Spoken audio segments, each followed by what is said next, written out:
పరలోకమందుండెడు మా యొక్క తండ్రి మీ నామము పూజింపబడునుగాక, మీ రాజ్యము వచ్చునుగాక,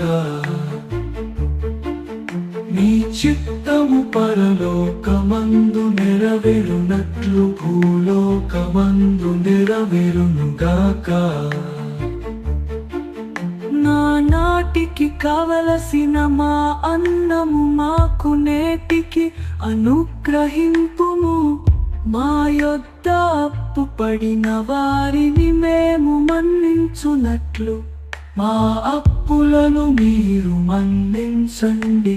మమ్ము శోధనయందు ప్రవేశింపనివ్వక కీడులో నుండి మమ్ము రక్షించండి.